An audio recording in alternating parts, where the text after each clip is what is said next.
Hello everybody, I'm Peter Travers. This is Popcorn, where we tell you what's happening in the movies and pop culture and everything. And our guest today, Kevin Pollak, is all of those things. In fact, I see him as pop culture. So Kevin Pollak, welcome to the show. Thank you very much. Get to this, you've done a book. Look at that. You know, in addition to the acting and to the producing and to doing the stand-up comedy, the chat show, the whole deal is there. You have had time to sit down and compose How I Slept My Way to the Middle, Secrets and Stories from Stage, Screen, and the Interwebs. Already, nicely done. That's like so much. It's too much. But what was that moment? I want to know that moment in your life where you said, you know what? I'm going to write this book. I'm going to do it. It wasn't my idea. I was approached by a literary agent who saw my stand-up act, which consists of a lot of these stories and anecdotes. It does? Yeah. And said, this is a book. You should write a book. And I said, you should stop talking. This is a horrible idea. I don't have time to write a book. So he said, sure you do. And then there you go. It happened. It happened. Yeah. It just happened just like that. Well, actually, I said, I don't want to know the pain, Kevin. You know what? There should be pain. I'll tell you the pain, if you'd like to know. A journalist, much like yourself, interviewed me on Skype. We did 15 two-hour Skype sessions where he grilled me and I told my stories. He recorded those sessions. Good Lord! Yes, and then sent them to me. I edited the transcripts of my own told stories, and that's the book. Did it shock you when you were looking at the transcript? It did. Did you say to yourself, it did. I never said that? Well, no, I said, that's too true. I should not share that necessarily. Yeah. It's too true. So you had when Walter Matthau first met Sophia Loren on the set of Grumpier Old Men. And you were there. And they hadn't met before that moment. I couldn't believe it. And he said, great to meet you, love to eat you. Yeah. And every chin dropped. And she said, oh, Walter. And he said, I'm not kidding. Everybody else, clear out. When that happens, you got to put it in a book. It has to. So, did you always rush home after these incidents that were happening and write it follow down? You around? Dear diary. Yes, dear. You won't believe what happened to me today. Well, in this case, thankfully, this wonderful journalist, Alan Goldshear, an author himself, was able to force these stories out of me by, really doing his homework. And during these Skype sessions, did a great job of interviewing me. So that's how it happened. Well, it had to be a great job of you doing this as well. Well, you guys do it. You drag these things out of us. We don't want to necessarily. We do, because you say, though, I mean, it's secrets and stories. I mean, that's clever. Yeah. Well, sure. I go after a few people. I don't suffer fools. So if you were a bad person when I worked with you, I call you out. You'll just take me right down. Yeah. In the next book, it would just be in there. Yeah. What an it comes. That's exactly right. It's in there, and it happens. Yeah. Wow, I get that sometimes being a critic. People get angry, and you just have to. I think I do tell the story of when The Usual Suspects debuted at the Cannes Film Festival, and that was the first place anyone had seen it. So no one really knew anything about it. There wasn't any marketable superstars in the film, certainly. And Roger Ebert was in line in front of me at a little buffet table there at an after party. Earlier in the day, he had given it a thumbs down. Oh, yeah. Impossible. The Usual Suspects.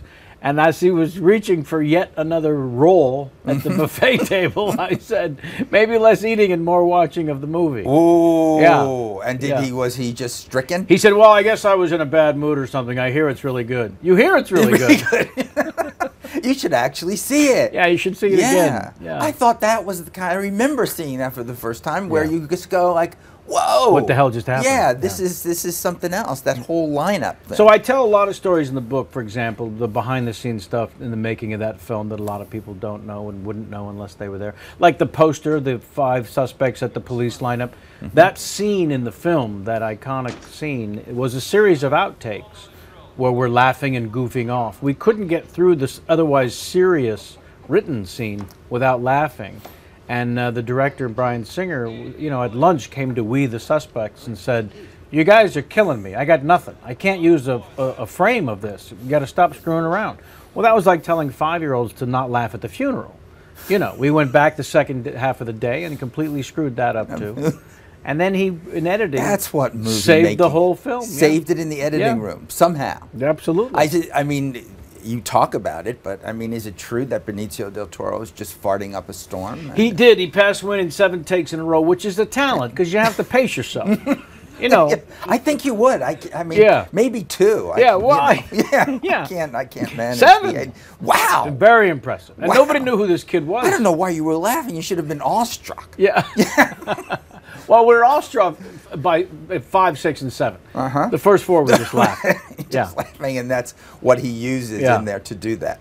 I remember years ago, you got to speak at an AFI tribute to Martin Scorsese. Yes. And De Niro was sitting there. Yes. Wildly confused. Yeah, he didn't care for it too much. I don't understand. Why is he talking like that? What did I do? It was very much like, did I really meet this guy? Yeah. But yeah, that's a Marty, great... was he in the film? I don't remember. Yeah.